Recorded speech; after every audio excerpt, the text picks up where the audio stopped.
ఇది ప్రత్యేకించి అమరజీవి జలధార అని పెట్టడానికి చాలా కారణం ఉంది. నాకు చాలా ఇష్టమైన వ్యక్తులు మన తెలుగు నాయకులు ఒకళ్ళు బూర్గుల రామకృష్ణారావు గారు.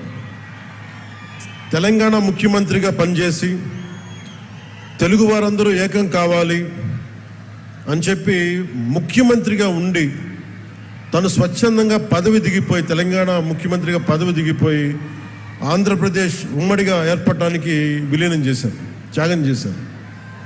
ఆయన ఒకళ్ళని ఎప్పుడు స్మరించుకుంటూ ఉంటారు, ఆయన గుండెల్లో ఉంటారు. ఇంకొకరు తెలుగువాడి ఉనికి లేని రోజున మద్రాస్ ప్రెసిడెన్సీలో ఉన్న రోజుల్లో తెలుగువారిని గొల్టీలుగా సంబోధించే సమయంలో న్యూనతకి ఒకలాంటి కించపరిచే విధానంలో ఉంటే తెలుగువారి ఆత్మగౌరవం కోసం, తెలుగువారి సంక్షేమం కోసం మీరంతా కొంచెం కిందకి దిగండి అబ్బా. మీరు ఆన్ చేసుకొని కొంచెం కింద కూర్చోండి దయచేసి. అదే కదా మీ బాధ. టీవీలో కనిపిస్తున్నా కదా, సరిపోవట్లేదు. అదే ఇందాక నుంచి ఏంట్రా బాధపడతాను అనుకున్నాను. పెద్ద మనసు చేసుకోండి దయచేసి. సో మీడియా సోదరులకు సహకరించినందుకు సంతోషం. అంటే ఎవరి ప్రాణత్యాగాల మీద ఈ నేల ఏర్పడిందో, ఎవరి దేహత్యాగంతో ఈ రాష్ట్రం ఏర్పడిందో వారిని స్మరించుకోవటం మన కర్తవ్యం.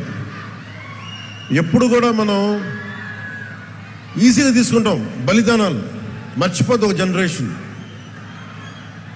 ఆయన మన కోసం ప్రాణత్యాగం చేశారంటే 50 రోజులు తిండి తినలేదు అనుకుంటాం. కానీ మనం ఎదిగే కొద్దీ, మనకి కష్టాలు వచ్చే కొద్దీ గత తరం చేసిన త్యాగాలు మనకు అర్థమవుతూ ఉంటాయి.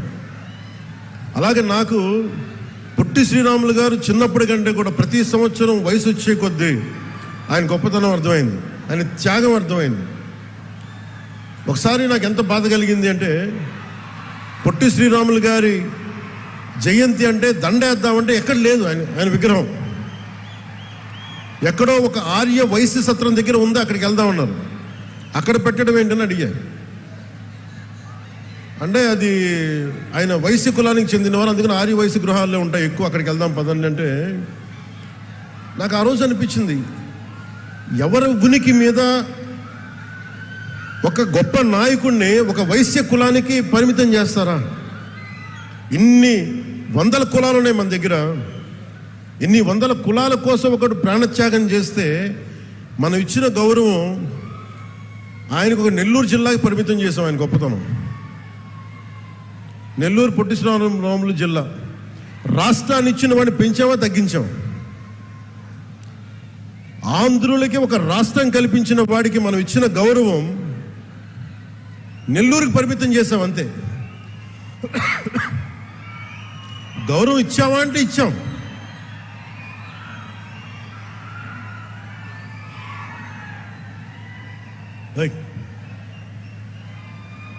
సైనిక్స్ కూర్చోండి.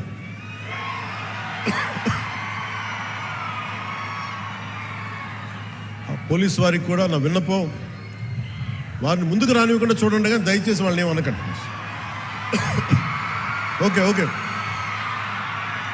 వినండి. ఓకే, నేను చూసుకుంటాను కదా, మీరు కూర్చోండి.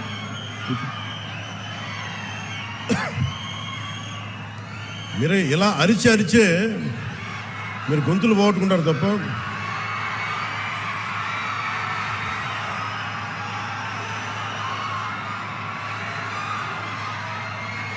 ఓకే, అక్కడున్న యువతంతా దయచేసి బ్యారికేడ్స్ నుంచి ముందుకు రాకండి.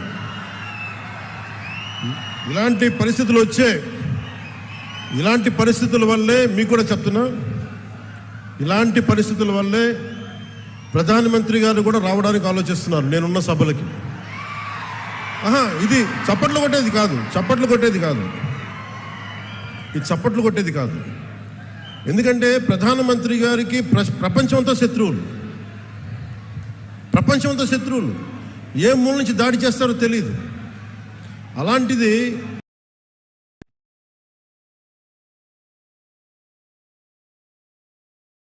స్పెషల్ ప్రొటెక్షన్ గ్రూప్ ప్రధానమంత్రి గారిది వాళ్ళు ఇచ్చే నాకు కన్సర్న్ తెలియజేస్తూ ఉంటారు. మీరు ముందుకు వచ్చేస్తారు, దాచుకొని వచ్చేస్తారు, మాకు ఇబ్బంది అయిపోతుంది, పొలిటికల్ లీడర్స్గా మీరు కొంచెం మీ వాళ్ళకి బాధ్యతగా చెప్పండి అంటారు. అందుకని నేను మిమ్మల్ని అందరూ విన్నవించుకుంటా ఉన్నాను, కొంచెం మీరు నియంత్రణ పాటించాలి. ఉత్సాహం మంచిది, కానీ మీకోసం పనిచేసే నాయకులందరికీ కూడా టార్గెటెడ్, గుర్తుపెట్టుకోండి, నాతో సహా. That's why you have to maintain certain security protocols. అది దయచేసి అర్థం చేసుకోండి. ఇందాక నేను చెప్పిన విషయానికి వస్తే, రాష్ట్రం తెలుగు వారికి ఒక ఉనికినిచ్చినవాడు పొట్టి శ్రీరాములు గారు. 56 రోజులు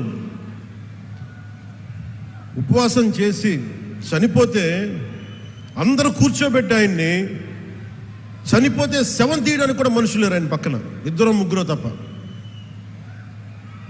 ఎంత బాధ కలిగిస్తా మాట.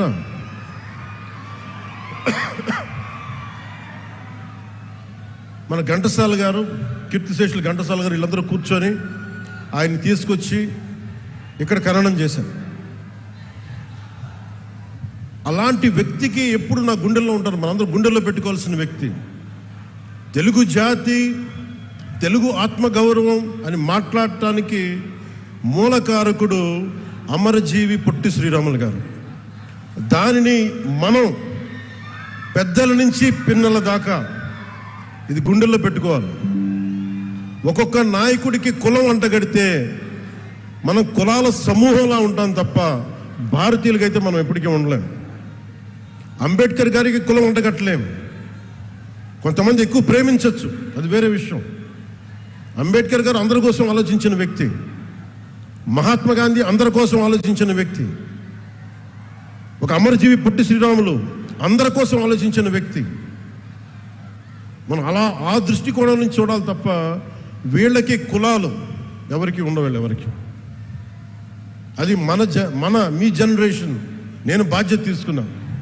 నాకు ఎప్పుడో చిన్నప్పుడు ఉన్న ఒక కంబాల కృష్ణమూర్తి గారు, మా నాన్నగారి స్నేహితులైన కంబాల కృష్ణమూర్తి గారు, ఆయన రాసిన పుస్తకం అమృత వాక్కుల్లో ఒక 4 లైన్లు కథ డొక్కా సీతమ్మ గారిది చదివితే, 6వ క్లాస్లోనో 7వ క్లాస్లోనో అది మనసులో ఉండిపోయి, డొక్కా సీతమ్మ మధ్యాహ్న భోజన పథకం పెడతాం అని ఒక మాట మేము కూటమి సమయంలో అంటే, అది ఆల్రెడీ మనకి తెలుగుదేశం చంద్రబాబు గారు దానికి మేము ఆల్రెడీ పేరు పెట్టాం కాబట్టి మరి దేనికి పెడతామంటే, మధ్యాహ్నం చిన్నపిల్లలకి గుర్తుండిపోయేలా పిల్లలకి మధ్యాహ్న భోజన పథకం, ఉచిత మధ్యాహ్న భోజన పథకం కింద డొక్కా సీతమ్మ పేరు పెడితే నాకు చాలా చాలా ఆనందం కలిగింది. ఆవిడ కులం చూడలేదు. ఎవరికి ఆకలితో అమ్మ నాకు అన్నం పెట్టు అంటే డొక్కా సీతమ్మ అంటే వచ్చి అన్నం పెట్టేది. అంటే ఈ స్ఫూర్తిని వచ్చే తరాలకి మనం ఒకసారి గుర్తు చేసుకోవాల్సిన అవసరం చాలా చాలా ఉంది. అందుకని ఆయన గౌరవార్థం అమరజీవి ఈ జలధార కార్యక్రమానికి ఎవరి పేరు పెట్టాలి, ఏం పేరు పెట్టాలి చాలాసార్లు ఆలోచించిన తర్వాత ఆ మహానుభావుడికి మించిన పేరు ఏది రాలేదు. మనస్ఫూర్తిగా వారికి శతకోటి నమస్కారాలు, శతకోటి దండాలు తెలియజేస్తాం. ఆ మహానుభావుడు చనిపోయాను, పంచభూతాల్లో కలిసిపోయారు, కానీ ఆయన ఆత్మ శక్తి ఇక్కడే తిరుగుతూ ఉంటుంది. ఎందుకంటే మనం మంచి వాళ్ళని పెంపొందించుకుంటే తప్ప సమాజానికి మంచి చేయలేం. మీరు ఎవరిని ఆరాధిస్తారో మీరు వాళ్ళలా తయారవుతారు. నేను పొట్టి శ్రీరాములు ఆరాధించాను, ఒక బూర్గుల రామకృష్ణారావును ఆరాధించాను, ఒక చంద్రశేఖర్ ఆజాద్ను ఆరాధించాను. నేను క్రిమినల్స్ని ఆరాధించలా, దోపిడీ చేసేవాళ్ళని, దగా చేసేవాళ్ళని నేను ఆరాధించలా, హక్కుల కోసం పోరాడేవాళ్ళని ఆరాధించాను. దానివల్లే నేను తగ్గి 10 సంవత్సరాలు పార్టీ పెట్టి నేను తగ్గి, సీట్ల విషయంలో తగ్గి, అందరి చేత తిట్లు తింటా. ఒకడు అమ్మేశానని ఒకడు, ఇంకా దిగజారిపోయాను ఇంకొకడు, ఎవరు మాట్లాడినా నేను తగ్గింది. మీకు నేను ఈ నీటి సాక్షిగా చెప్తున్నాను, నేను తాగే నీళ్ళు సాక్షిగా చెప్తున్నాను. అమరజీవి జలధార సాక్షిగా చెప్తున్నాను, రాష్ట్రానికి మంచి జరగాలి, మీకు మంచి జరగాలని. నాకు స్వార్థమే లేదు. నాకు జీవితకాలంలో వాటర్ బాటిల్స్ కొనుక్కొని పెట్టుకోవచ్చు. నేను ఎప్పుడు జీవితంలో కలగనలా వాటర్ బాటిల్ కొనుక్కొని నీళ్లు తాగాల్సి వస్తుంది పెరిగేటప్పుడు. దట్టు ముఖ్యంగా మరి గోదావరి జిల్లాలో గోదావరి తీర ప్రాంతం పారే కాలం ఇది, నేల ఇది. ఇక్కడ కూడా నీళ్ళ కరువు వస్తుంటే నేను ఎప్పుడు కళ్ళలో కూడా ఎవరు ఊహించున్నాం. ఒకసారి మీ ఇంట్లో మీ పెద్దల్ని, మీ తాతల్ని, మీ అమ్మల్ని అడగండి, మీ నాన్నగారిని అడగండి, వాళ్ళు చెప్తారు ఎప్పుడు ఊహించున్నాం. 2018లో నేను భీమవరం వెళ్ళి 2000 వరుసగా తిరుగుతున్నప్పుడు భీమవరంకి వెళ్తే మన నాయకర్ గారే ఉన్నారు. వెళ్ళి ఆయన ఎక్కడో కూర్చోబెడితే నీళ్ళు ఇస్తే పసుపు పచ్చకున్నాయి బాత్రూంలో. అవి వడకట్టుకొని తాగాలంట. నా తల తిరిగిపోయింది. నాకు ఏమైపోయినాయి అంటే భూగర్భ జలాలు కలుషితం అయిపోయినాయి. ఒకవైపు నిండు నది గోదావరమ్మ పారడం ఏంటి, ఆర్థర్ కాటన్ కట్టిన బ్రిడ్జిలు ఉండి అన్నీ ఉండి ఈ ఆక్వా పొల్యూషన్కి మొత్తం భూగర్భ జలాలు కలుషితం అయిపోయినాయి అంటే నవ్వాలా ఏడవాలా నాకు అర్థం కాల.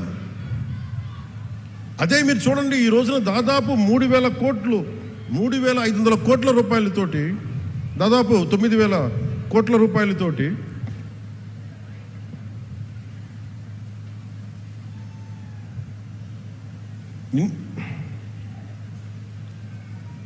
$9,000. ఇది ఎంత బడ్జెట్? ఇది 9. What is the budget? 9 budget ఎంత ఉంది? 7,900 తోటి మనం ఈ ప్రారంభిస్తున్నది. నిజంగా మనకి నీళ్లు కలుషితం కాకుండా ఉండుంటే ఎన్నిటికి ఉపయోగించేవాళ్ళో మీకు తెలియదు. మీ పిల్లల భవిష్యత్తుకి, మీ కాలేజీలకి, మీకు ఏదైనా స్కిల్ డెవలప్మెంట్. కానీ నీళ్లు కలుషితం అయిపోయి in the name of development, in the name of commerce ఉన్న ప్రకృతి వనరులను చంపేసుకొని మనం ఈ రోజున వీటి ఖర్చు పెడుతుంటే చాలా బరువు హృదయంతో చెప్తున్నాను, చాలా బాధేస్తుంది. నా కోసం కాదు, మనందరి కోసం. బిడ్డలకి కనీసం ఈరోజు ఢిల్లీలో చూస్తే పొల్యూషన్ వచ్చేస్తుంది. ఒకసారి ఢిల్లీ గాలి పీల్చుకుంటే 20 సిగరెట్లు తాగినంత పొల్యూషన్ మనకి గుండెల్లోకి వెళ్ళిపోద్ది, ఊపిరితిత్తుల్లోకి. నీళ్లు ఇట్లా కలుషితం అయిపోయినాయి. సో అందుకనే నేను జనసేనలో కీలకమైంది పర్యావరణాన్ని పరిరక్షించే అభివృద్ధి ప్రస్థానం ఉండాలని అందుకని ప్రతిపాదించింది నేను. ఇది మనం అర్థం చేసుకోకపోతే ఏమైపోద్దంటే పిల్లలకి మనం ఏమిస్తాం? మీరు అందరూ 1,000 కోట్లు ఇవ్వండి, ఆస్తులు ఇవ్వండి, తాగడానికి స్వచ్ఛమైన నీళ్ళు ఇవ్వలేరు, తాగడానికి స్వచ్ఛమైన గాలి అయితే ఇవ్వలేరు. అందుకని మనందరి బాధ్యత ఇదంతా. సో దాన్ని ప్రధానమంత్రి గారు ఈ రోజున మనకి ఇంత 1,000 కోట్లు వచ్చినాయి అంటే ముందుగా మనం కృతజ్ఞత చెప్పుకోవాల్సింది ఒకే ఒక వ్యక్తి, గౌరవ ప్రధాని శ్రీ నరేంద్ర మోదీ గారు. ఎక్కడో ఢిల్లీలో కూర్చొని ఆయన ఇక్కడ కూర్చొని మన గోదావరి జిల్లాలకు సంబంధించి, ఆంధ్రప్రదేశ్ నలుమూలల జిల్లాలకు సంబంధించి ఈ నీటి శుద్ధి చేసిన నీళ్ళు ఇవ్వాలన్న ఒక ఆలోచన ఈరోజు ఇంత బడ్జెట్ ఇచ్చింది. ఇది జేజేఎం, జల్ జీవన్ మిషన్. దీనికి ఇన్ని 1,000 కోట్లు ఇచ్చారు. ఎందుకు లేట్ అయింది మీరు మాట్లాడితే మొన్న ఈ మధ్యన ప్రతిపక్షం లేని గత కాలపు ముఖ్యమంత్రి వారి పార్టీ వాళ్ళు మాట్లాడుతూ ఉంటారు. అంటే వాళ్ళకి ఈ సందర్భంగా ఒకటే తెలియజేయాలనుకుంటున్నాను, మీరు అధికారంలో ఉన్నప్పుడు మీ బెదిరింపులకి మేము భయపడలేం. మీరు అధికారంలో ఉన్నప్పుడు మీరు చేసే దౌర్జన్యాలకి మేము భయపడలేం. అలాగే మిమ్మల్ని తగ్గించడం కూడా నాకు ఇష్టం లేదు. కానీ మీరు బాధ్యతగా మెలగకుండా ఒక్కొక్కరిని చంపేస్తాం, మళ్ళీ మేము వస్తాం అని మీరు పిఠాపురం లాంటి చోట కూడా మీరు చిన్నపిల్లల మధ్యలో కాస్ట్ ఫీలింగ్స్ పట్టుకొస్తే మిమ్మల్ని మీ అధోగతికి నేను ఏం మాట్లాడను, మీ దిగజారుడుతనానికి నేను ఏం మాట్లాడను. ప్రకృతిని ప్రేమించేవాడు, తల్లిదండ్రులను గౌరవించేవాడు చేసే పనులా ఇవి? పిల్లలకి కులాలను పట్టుకొస్తామా, ఆపాదిస్తామా? వేరే దారులు లేవా మీకు పాలిటిక్స్ గురించి మాట్లాడడానికి? సిగ్గుందా ఒక్కొక్కరికి అలా చేసే వాళ్ళకి? మాకు నోరు లేదనుకుంటున్నారా?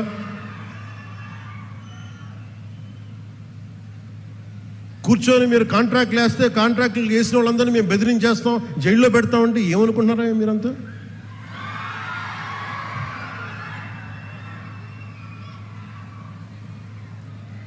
మేమేం మాటలా గుర్తుపెట్టుకోండి. అలా బెదిరించే సమూహం ఎవరైనా సరే, అలా బెదిరించే సమూహం ఎవరైనా సరే, మిగతా వారి గురించి నాకు తెలియదు. పవన్ కళ్యాణ్కి అధికారం ఉన్నా అధికారం లేకపోయినా పవన్ కళ్యాణ్ ఎప్పుడు పవన్ కళ్యాణ్ లాగే ఉంటాడు, భయపడ్డాం. చాలా ఇంట్లోంచి బయటకు వచ్చేటప్పుడు తిరిగి వెళ్తాం లేదు అని డిసైడ్ అయ్యే వస్తాం.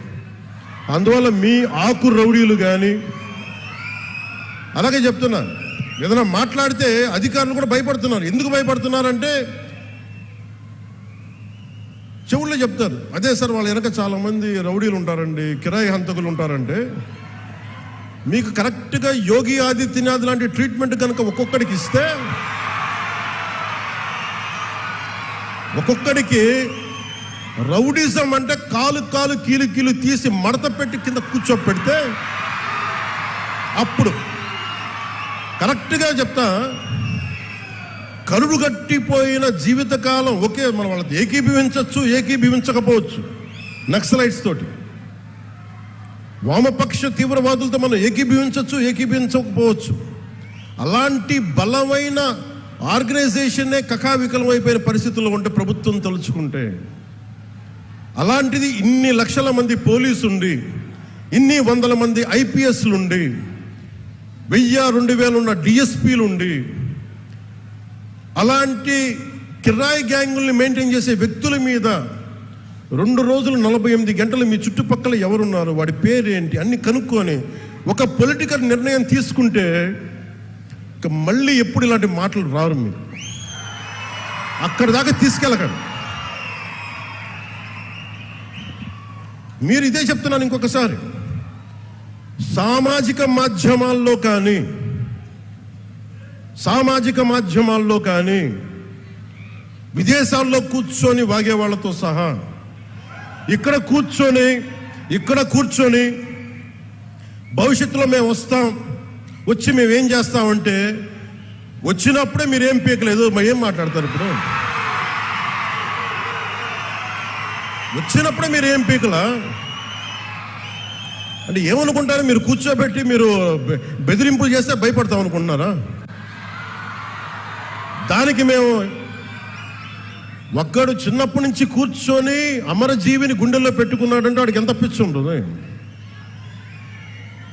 ఏ మ్యాడ్నెస్ ఉంటే ఇలా వస్తాం మేము? ఏ అండదండ లేకుండా పార్టీ పెట్టి ఇక్కడ దాకా వచ్చామంటే ఎంత కమిట్మెంట్ ఉండాలి నీకు, సమాజం మీద, దేశం మీద, రాష్ట్రం మీద, ప్రజల మీద. పద్ధతులు మార్చుకోండి.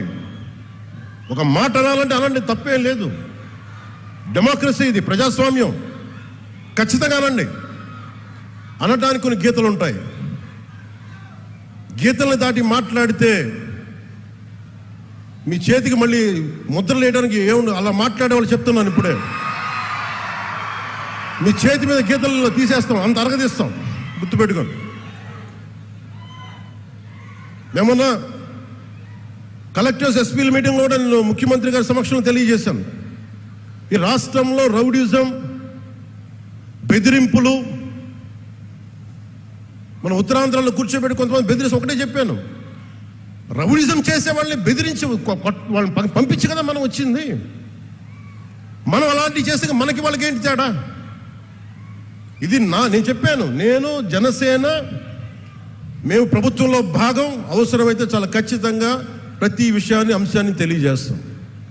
వెరీ కన్స్ట్రక్టివ్, మేము పార్ట్ ఆఫ్ దిస్ అలయన్స్. అందుకని దీన్ని ప్రతి ఒక్కళ్ళు దృష్టిలో పెట్టుకోండి. అలాగే మీరు వైసీపీ వారికి కూడా చెప్తున్నా, నాకు మీరంటే గౌరవం. బొత్స గారు లాంటి నాయకులు ఉన్నారు, మా పార్టీలోకి సామినేని ఉదయ్ భాను గారు లాంటి నాయకులు వచ్చారు, శ్రీనివాసులు గారు లాంటి నాయకులు వచ్చారు, ఒంగోలు నుంచి బాలినేని శ్రీనివాసులు లాంటి గారు. అప్పుడు వాళ్ళు బ్యాలెన్స్డ్గా ఉన్నారు, ఇప్పుడు బ్యాలెన్స్డ్గా ఉన్నారు. కానీ మీరు కూర్చొని పాత పద్ధతిలోనే మళ్ళీ మేము ఇష్టారాజ్యానంగా చెడతామంటే నేను విసిగిపోయానబ్బా. ఒక జీవితం రోడ్డు మీద వెళ్తుంటే ఒక యాక్సిడెంట్ అయితే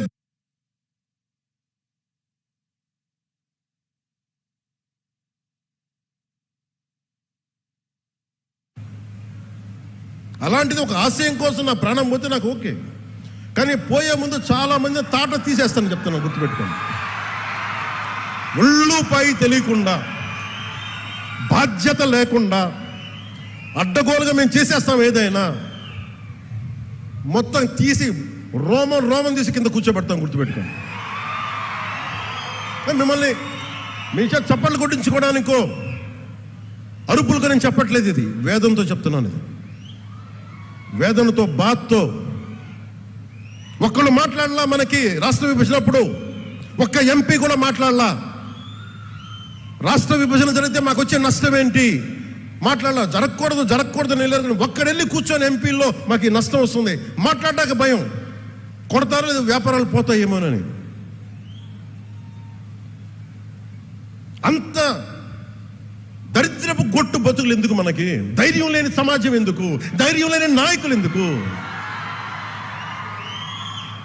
సిగ్గుండాలి కదా మనకి. అరే ఒకడు కూర్చోబెట్టి 56 రోజులు మొత్తం కడుపు కాలి ఏడుస్తాం. అతనికి కడుపు మంటకి భరించలేక బంకబట్టి గుడ్డ కట్టుకొని బట్ట కట్టుకొని కానీ కడుపు నిండా పెట్టుకొని ఏడిస్తే అతని ప్రాణత్యాగం మీదకు వచ్చింది. అలాంటి రాష్ట్రానికి అన్యాయం జరుగుతుంటే ఒక్కడు మాట్లాడేంటి?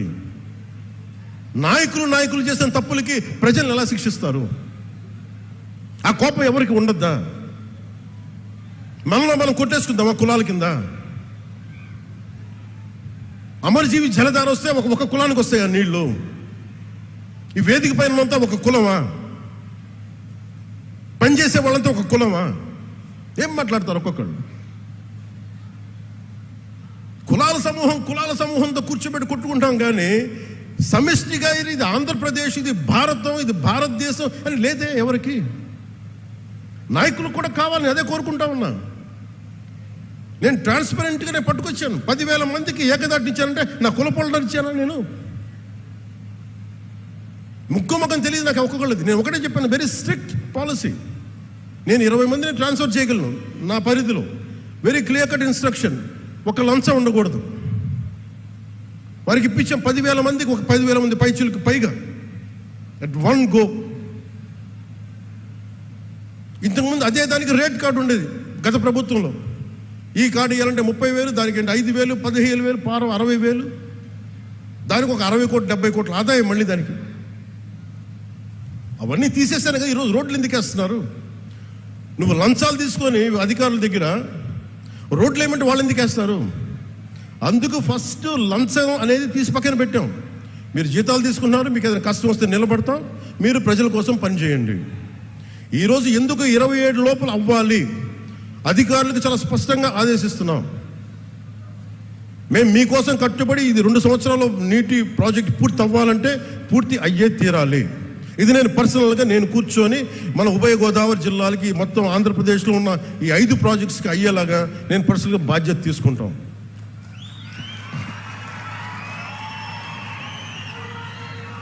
మీరు ఊహించుకోండి, నా స్వార్థం వదులుకోకపోతే, నన్ను నేను తగ్గించుకోకపోతే 3,500 కోట్ల రూపాయలతో పల్లి పండుగ 1.0 చేసేవాళ్ళమా? తద్వారా 4,007 కిలోమీటర్ల 4,000 కిలోమీటర్ల సిసి రోడ్లు వేయగలిగే వాళ్ళమా? నేనే కనుక నా స్వార్థం కోసం ఆలోచించి తగ్గించకుండా ఉంటే 1,00,000 ఫామ్ పాయింట్స్ కట్టేవాళ్ళమా? నేనే కనుక తగ్గకుండా ఉంటే 22,500 మినీ గోకులాలు కట్టేవాళ్ళమా? నేనే కనుక తగ్గకుండా ఉంటే 10,000 ఎకరాలు ఉద్యానవనాలు పంటలు పండేయా? నేనే కనుక తగ్గకుండా ఉంటే 7,000 కోట్లతో 8,000 కిలోమీటర్ల బీటీ మరియు సిసి రోడ్లు వస్తాయా? ఇంకొక 25,000 మినీ గోకులాలు వస్తాయా? 1,00,000 ఎకరాలు ఉద్యానవన పంటలు వస్తాయా? 1,500 అభివృద్ధి పనులు మొదలుపెట్టా విజయవంతంగా ఇది కూడా పూర్తి చేస్తామంటే నేను తగ్గి రాష్ట్రాన్ని పెంచాను, మీకు అందరినీ పెంచుతున్నాను. డోలి గ్రామాలు పట్టించుకోరు ఎవరు పట్టించుకోరు ఆ డోలి గ్రామాలని. నేను వెళ్ళాను తాండాల్లోకి. నేను అందరికి యాక్టర్లా కనిపించవచ్చు, సినిమాలో డాన్సులు చేయొచ్చు, సినిమాలో డాన్సులు చేయొచ్చు, నా పని అది, నా వృత్తి అది. కానీ ఎందుకు చేస్తా ఉంటారే, మన మనిషి కష్టాల్లో ఉంటే ఇదే తాండాలో నేను తిరిగాను, ఇదే తాండాలు చూశాను, ఆదిలాబాద్ గోండు తాండాలు తిరిగాను. గుక్కెడు నీళ్ల కోసం ఏడుపు, నిద్ర పట్ల నాకు, వస్తామో పెడతామో తెలీదు.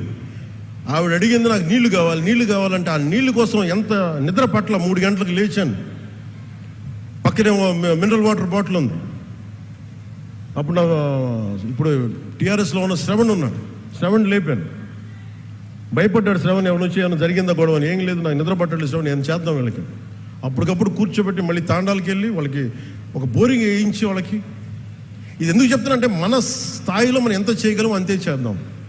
ఆ రోజున ఒక చిన్నపాటి కుగ్రామానికి నా సొంత నిధులతో, కొంతమంది స్నేహితుల సహకారంతో ఒక బోర్ వేస్తే నీళ్లు తేగలిగాం. ఈ రోజున అదే మదనపడి ఈ రోజున అమరజీవి జలధార ఒక దాదాపు 1 కోటి మందికి పైగా దాహం తీర్చుంది. ఇంటెన్సిటీ ఒకటే, థాట్ ఒకటే, ఇంటెంట్ ఒకటే.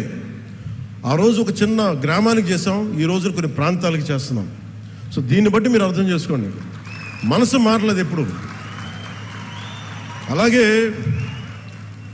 ఈ తీసుకున్న కాంట్రాక్టర్స్ ఎవరో కూడా నాకు తెలియదు, వారికి కూడా నా విన్నపం సభాముఖంగా. ప్రధానమంత్రి గారు,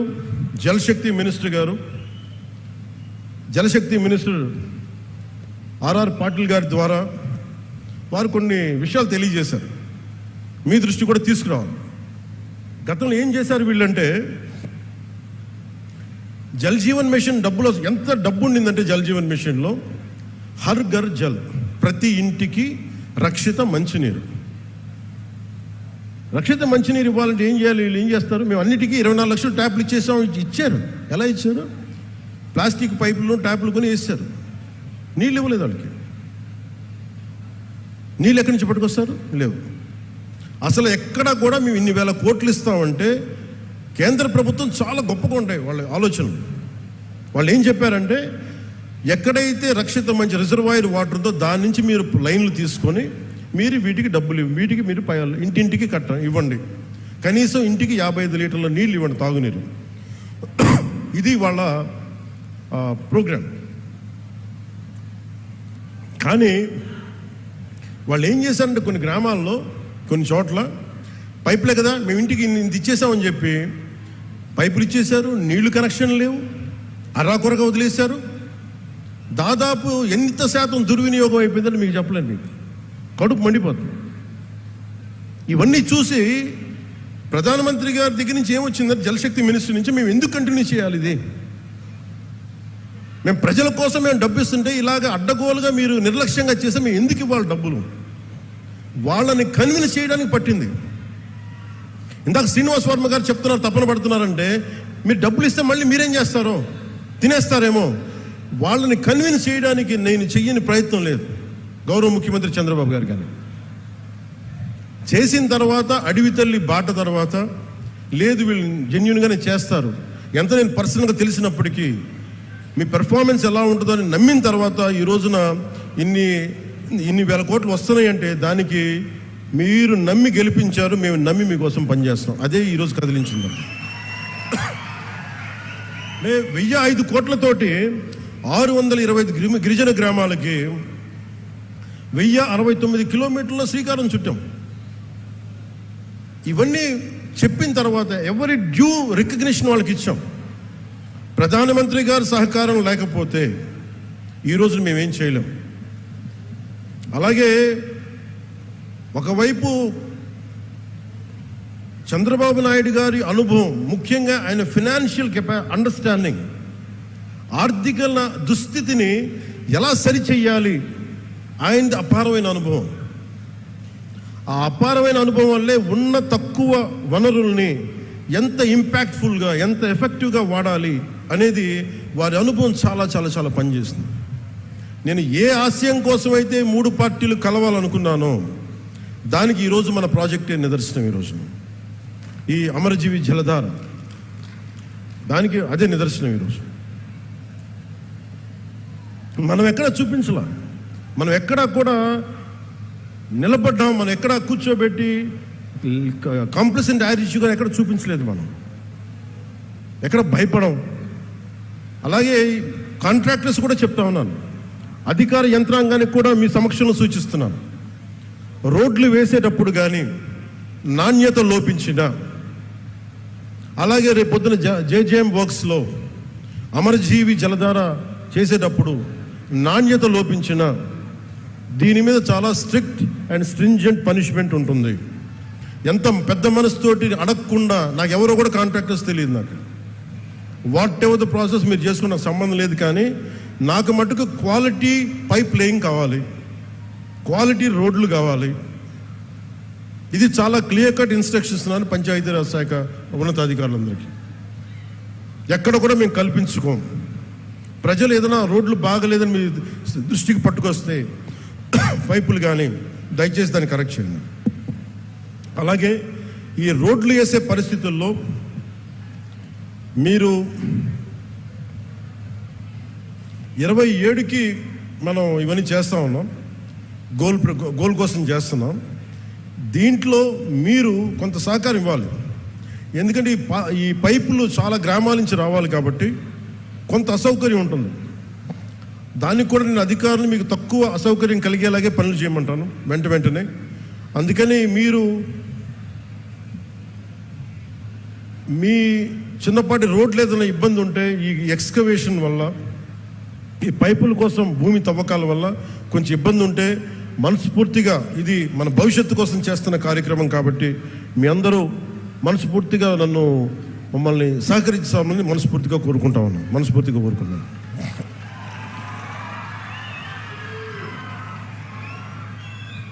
అలాగే మన రాజోలు వెళ్తే శివాలయానికి ఎదురు నేను చేయమన్నాను. సో మన కోనసీమ కాబట్టి చెప్తా, మన పక్కనున్న కోనసీమకి చెప్తామని మళ్ళీ ఇదే సమక్షంలో ఖచ్చితంగా వారికి, కోనసీమ రైతాంగానికి కూడా మేము అండగా నిన్న మీటింగ్లో పెట్టాం. అలాగే మీకు సంబంధించి ఆ శివాలయానికి కూడా నిధులు ఏర్పాటు చేస్తాం. మన మనసు ఎంత మంచిది అంటే, తెలుగు వాళ్ళ ఐక్యత, తెలుగు వాళ్ళ మనసు. నేను మొన్న కొండగట్టు ఆంజనేయ స్వామి నాకు అపారమైన నమ్మకం. తెలంగాణలో ఉన్న కరీంనగర్ కొండగట్టు ఆంజనేయ స్వామి మీద ఆయన పునర్జన్మనిచ్చిన వ్యక్తి. ఆయనకి అక్కడ దర్శనానికి వెళ్తే వారు అడిగింది, నాకు అక్కడ ఉన్న భక్తులు కానీ ఆలయ నిర్వాహకులు అందరూ అడిగింది, ఆంజనేయ స్వామి ఆలయంలో భక్తుల సౌకర్యార్థం 2000 మందికి సరిపడా దీక్ష విరమణ మండపం కావాలి. అక్కడ దీక్ష విరమించి వాళ్ళు టీటీడీకి వెళ్తారు, తిరుపతి దర్శనానికి వెళ్తారు, మీరు కొంత సహకారం ఇవ్వండి అంటే చాలా వెంటనే తీసుకున్నాను. దానికి వచ్చిన తర్వాత, దాన్ని పర్స్యూ చేసిన తర్వాత, ఈ రోజున గత 2 రోజుల క్రితం 96 గదుల సత్రం నిర్మాణానికి 35.19 కోట్ల 35 లక్షల వ్యయంతో టీటీడీ బోర్డు ఆమోదం తెలిపింది. దీనికి గౌరవ ముఖ్యమంత్రి శ్రీ నారా చంద్రబాబు నాయుడు గారికి, TTD chairman Shri BR Naidu గారికి, పాలక మండలి సభ్యులకి, అధికారులకి, అలాగే TTD executive officer Shri Anil Kumar Singhal గారికి, అడిషనల్ ఈవో శ్రీ వెంకయ్య చౌదరి గారికి, joint executive officer Shri Veerabrahmam గారికి, అలాగే ప్రతి ఈ ప్రాసెస్లో ఉన్న నిలబడ్డ టీటీడీ బోర్డు సభ్యులందరికీ, ప్రతి ఒక్కరికి, పాలనా మండలందరికీ పేరు నా మనస్ఫూర్తిగా నా హృదయపూర్వక ధన్యవాదాలు తెలియజేసుకున్నాను. అలాగే తెలంగాణలో ఉన్న భక్తులందరికీ కూడా మీరు దీక్ష విరమణ చేసిన తర్వాత తిరుమలకు వెళ్ళి వెంకటేశ్వర ఆలయం మీ దర్శనం మరింత సౌకర్యార్థంగా ఉండాలని మనస్ఫూర్తిగా కోరుకుంటూ, ఎందుకు అంటే ఇంకొకటి, కొంతమంది సామాజిక మాధ్యమాల్లో ఆంధ్ర డబ్బు మీకెందుకురా అని చెప్పి మాట్లాడుతూ ఉన్నారు. అది చాలా తప్పది. హైందవ ధర్మం ఎక్కడున్నా, భారతదేశం ఎక్కడున్నా, అది ఆంధ్ర ఇలా ప్రాంతీయతలు పట్టుకురాకండి. హైందవ ధర్మం ఎక్కడున్నా హైందవ ధర్మాన్ని కాపాడుకుంటుంది. అందుకని దయచేసి ఈ సూడో సెక్యులరిస్ట్ యాటిట్యూడ్ తోటో, ఇలాంటి వితండవాదాలతోటి మీరు ఇంకా చెడగొట్టకండి. ప్రాంతాలతోటి, ప్రాంతీయతలతోటి, కులాలతోటి, భాషలతోటి ఇంకా దేశాన్ని నాశనం చేసి కూర్చోబెట్టారు. ఇంకా చాలు ఇలాంటి పిచ్చి మాటలను, ఇలాంటి వాదనలు ఆపి కొంచెం కన్స్ట్రక్టివ్గా ఆలోచించండి దయచేసి అందరూ. అలా మీ అందరికి కూడా ప్రత్యేకించి ధన్యవాదాలు తెలుపుకుంటూ నాకున్న కోరిక ఒకటే, నేను పదే పదే ఈ కూటమి స్థిరత్వం కోరుకుంటున్నాను. ఈ కూటమి స్థిరత్వం, నేను చాలా బలంగా ఉంటాను. పోలీసు కూడా నిన్న అధికారి సీఎం గారు కూడా చాలా సెలవు ఇచ్చారు. మీకు ప్రజలకి కష్టం కలిగితే ఏది కూడా సహించం. అలాగే మీరు కూడా ముఖ్యంగా యువతకి, నిన్న ఎస్పీ కాన్ఫరెన్స్లో లా అండ్ ఆర్డర్ టైంలో మీ గురించి ఒకటి వచ్చింది. ముఖ్యంగా బైకుల యువతకి 60% యాక్సిడెంట్స్, 100% యాక్సిడెంట్లో 60 నుంచి 70% బైక్స్ వల్లే జరుగుతున్నాయని. మీకు తల్లిదండ్రులు బైకులు ఇచ్చింది, మీరు జాగ్రత్తగా వెళ్ళాలండి. దయచేసి నేను మీ అందరికీ గెడ్డం పట్టుకొని మరీ బతులాడుతాను, దయచేసి క్షేమంగా వెళ్ళండి. ఇంటికి పోతే ప్రాణాలు తిరిగి రావు. మీరు బాగుండాలని కదా మేము చేసేది. అందుకని అలాగే మా ఆడపడుచులకి, మా అక్క చెల్లెళ్ళకి, యువతులకి మీ గురించి ప్రత్యేకంగా మీకు ఎప్పుడు అండగా ఉంటాం. మీ కాళ్ళ మీద నిలబడగలిగేలా ఎంఎస్ఎంఈ పాక్స్ ఇవన్నీ వస్తూ ఉన్నాయి. మాకు కొంచెం మరింత సమయం ఇచ్చి ఎప్పుడు మాకు తోడ్పాటునివ్వాల్సిందిగా మనస్ఫూర్తిగా కోరుకుంటూ, నిరంతరం మీ సేవలో పవన్ కళ్యాణ్. జై హింద్.